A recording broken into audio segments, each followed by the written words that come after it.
There's some good craziness going on because they looked at each other and they decided, we know that in the world as it has been, it might not be possible for us to get together and have a child. But something's stirring across the country because of what happened in Selma, Alabama, because some folks are willing to march across a bridge. And so they got together and Barack Obama Jr. was born. That's a great story, but none of it is true. See, the problem with that one is that Barack Obama Jr. was born 4 years before the march on Selma took place. How's that work? Don't tell me I don't have a claim on Selma, Alabama. No. Don't tell me I'm not coming home when I come to Selma, Alabama. I'm here because somebody marched. No, you're not. You don't have a claim. You're not here because they marched. You were born before they marched. You were born in 1961, and the Selma March was 1965. So, Mr. President, where are you getting this story? You are not coming home when you come to Selma, Alabama. Now, during his coming out speech, if you will, I mean, not to be confused with last night's coming out speech, this is the one where he burst in the national spotlight at the DNC convention in 2004. We were told that he was a young moderate uniter, a fresh, post-racial, post-partisan politician. And boy, his speech really sounded like that. I remember it. It was great. This is how he began his speech. Tonight is a particular honor for me because, let's face it, my presence on this stage is pretty unlikely. My father was a foreign student, born and raised in a small village in Kenya. He grew up herding goats, went to school in a tin roof shack. His father, my grandfather, was a cook, a domestic servant to the British. Okay. Now, according to Barack Obama Sr.'s first wife, Kezia, that's not true. It's not true. According to his father's wife, not true. Barack Sr. married Kezia when he was 18 and she was 16. Her parents were upset and wanted her to come back home. So, Senior's father, his grandfather, gave Kezia's family 14 cows as a dowry. Wait a minute, he had a tin roof and he was a servant with the British master. How many servants of the British masters have 14 cows in which to buy their son's wife? My father was a baker. We didn't have any cows or wouldn't have that kind of money to buy my wife. But Barack continued. My parents shared not only an improbable love, they shared an abiding faith in the possibilities of this nation. The love his parents shared is improbable. That much is absolutely true. Considering that Barack Sr. was still married to the aforementioned Kenyan woman named Kezia, who had 2 children with him. So it was improbable. So his dad comes over, while still married and 2 children over there, he comes over here. That's where he meets Barack's mother, Stanley Ann Dunham. Barack and Dunham never even shared the same residence. Not to mention the fact that 1 week after Barack was born, Barack's mom, Ann Dunham, took Barack away and left Hawaii to enroll at the University of Washington in Seattle, leaving Sr. behind. By the time she came back to Hawaii, Barack Sr. was already long gone, for good.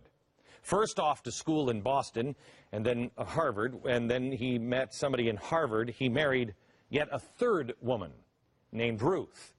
And he took Ruth back to Kenya with him, where his first wife, whom he was still married to, waited.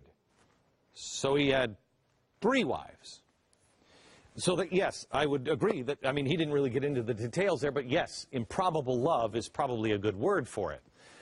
But as far as his parents' abiding faith in the possibilities of this nation, this is where it really gets dicey. Anne lived much of her life in Indonesia and Pakistan and anywhere else but America.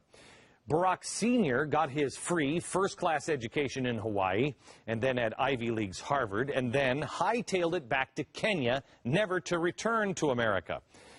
Other than a month-long visit to Hawaii when Barack Obama was 10, that was it. He accepted the priceless American education and then used it to benefit himself in Kenya. But how did he use it? To promote American ideals that he loved? No, he used it to promote his brand of socialism and communism in his homeland's government. At his star-making speech in 2004, Barack Obama said this. They would give me an African name, Barack, or Blessed, believing that in a tolerant America, your name is no barrier to success. Okay, that's great. That's the kind of thing that we all said, wow, that is great. This is a storybook. Exactly. It's interesting, because he went by the name Barry for most of his childhood, except for the exact opposite reason. Obama says his mother advised him not to switch from being called Barry to Barack for her fear that his African name would mean something very, very bad for him in America. So they didn't name him Barack because they had great love for America and respect, and they knew, no, when he tried to change it later when he was becoming a radical, she said, don't, you can't trust America. So which was it? Obama's highly acclaimed book, Dreams from My Father, details his struggles, such as that one, and other racial tensions, causing him confusion about his place in the world. It set the tone for the post-racial excitement his legions of followers felt. In the book, he told the heartbreaking story of visiting his mother one day at work at the U.S. Embassy when the family had moved with his stepfather to Indonesia. He had leafed through a copy of Life magazine, and he found a horrible, shocking photo, one that he would never forget, and an article about a black man who was so uncomfortable with the color of his skin that he bleached his skin in effort to become white. It was shocking. It was a rude awakening for little Barack at the time. Unfortunately, it's not true. When Life was contacted for the details of that story, Life said, we've looked it up, we've never run that story in this magazine. Obama's people said, well, then it was Ebony. And then it was, well, who knows what it was? That was Barack's reply to the anomaly. By the way, Ebony also was contacted. They never had run that story either. Who knows what it was? I do. It was fiction. Another unnerving racial story in Obama's brilliant and moving autobiography that showcased the racial division that he had overcome. Was the story of his white girlfriend in New York, whose name we now know to be Genevieve. After moving there to attend Columbia, one particular night, he took her out to see a black playwright in the city. Well, this is another very moving part of the book. Barack found the play extremely funny, but she came out confused. Here's his description of that fateful night. In the book, he says, after the play was over, my friends started talking about black people, why they were so angry all the time. I said it was a matter of remembering. Nobody asked the Jews why the Jews remember the Holocaust. I think I said. And she said, that's different. And I said, it wasn't. And she said, that anger was just a dead end. And we had a big fight right there in front of the theater. When we got back to the car, she started crying. She couldn't be black, she said. She would if she could, but she couldn't. She could only be herself, and that just wasn't enough. When the press recently, finally contacted this woman, she said, glad you called. Nothing like that ever happened. Nothing like that ever happened. With her, anyway. Oh, yeah, that's right, Barack Obama now admits. The girlfriend he was talking to was a compression. He was using a composite girl when describing his dates in New York. How do you have a compression conversation like that about race? Answer, you don't. It's script writing. This uniter, this post-racial icon of hope and change. Oh, he did stir the racial stew, though, to the point to where even he threw his beloved grandmother, who raised him when his mom left him, he threw her under the racial bus. Look at this and watch his eyes. He's talking about Jeremiah Wright here, defending Jeremiah Wright, but watch, he's reading the teleprompter in something so personal about his grandmother.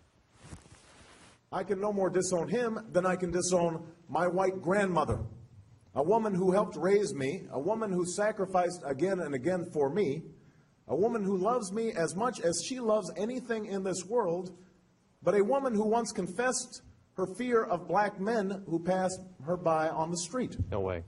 And who on more than one occasion has uttered racial or ethnic stereotypes that made me cringe. That's not true. Yeah, I don't know if that happened or not, but this is a storyline. Nobody says that about their grandmother and has to read it. If it's true, you look at the camera in the eye. You don't need to read that. A few days later, he explains this to a radio show.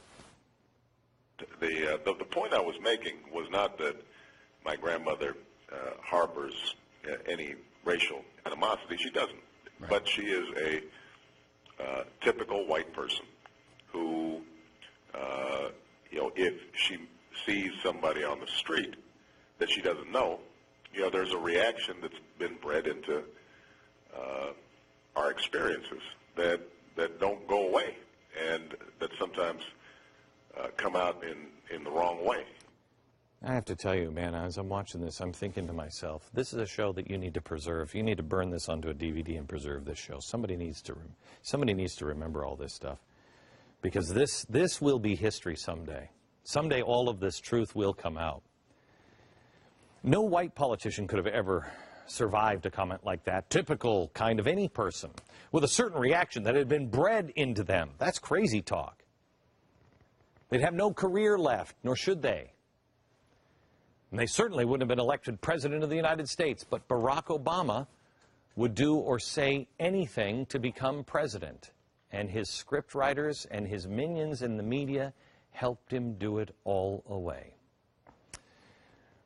He could look at the American people directly in the eye through a teleprompter and flat out lie over and over again, as he did in the debates with John McCain, as he did on one of the rare occasions when McCain brought up his seedy relationship with terrorist Bill Ayers.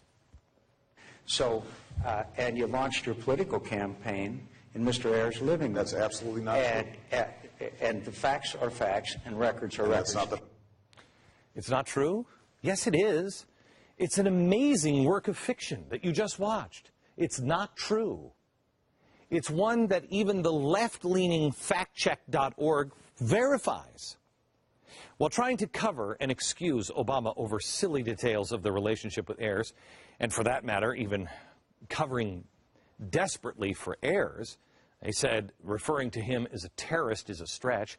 Fact Check specifically mentions at least half a dozen Ayers meetings that Obama lied about or covered up, including board meetings, retreats, news conferences together. Oh, and yes, in fact, Ayers hosted a meet and greet coffee for Obama, who was running for state senate and who lived 3 blocks away from him.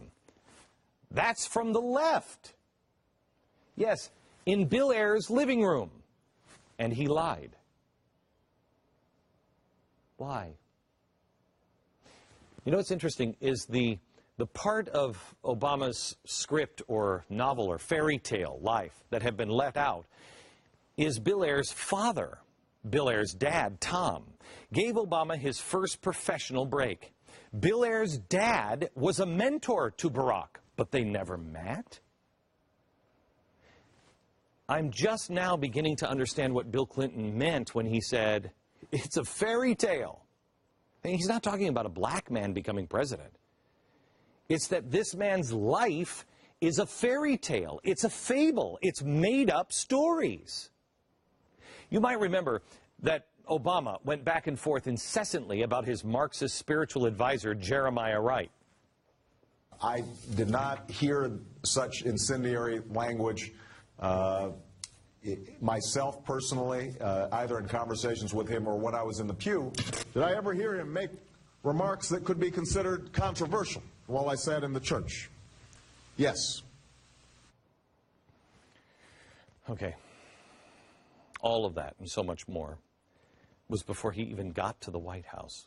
There's some good craziness going on because they looked at each other and they decided, we know that in the world as it has been, it might not be possible for us to get together and have a child. But something's stirring across the country because of what happened in Selma, Alabama, because some folks are willing to march across a bridge. And so they got together and Barack Obama Jr. was born. Told that he was a young moderate uniter, a fresh, post-racial, post-partisan politician. And boy, his speech really sounded like that. I remember it. It was great. This is how he began his speech. Tonight is a particular honor for me because, let's face it, my presence on this stage is pretty unlikely. My father was a foreign student, born and raised in a small village in Kenya. He grew up herding goats, went to school in a tin roof shack. His father, my grandfather, was a cook, a domestic servant to the British. Okay. Now, according to Barack Obama Sr.'s first wife, Kezia, that's not true. It's not true. According to his father's wife, not true. That's a great story, but none of it is true. See, the problem with that one is that Barack Obama Jr. was born 4 years before the march on Selma took place. How's that work? Don't tell me I don't have a claim on Selma, Alabama. Well, Don't tell me I'm not coming home when I come to Selma, Alabama.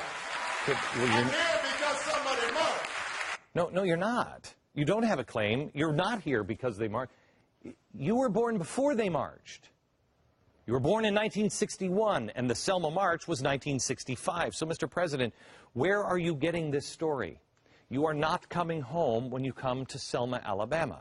Now, during his coming out speech, if you will, I mean, not to be confused with last night's coming out speech, this is the one where he burst in the national spotlight at the DNC convention in 2004. We were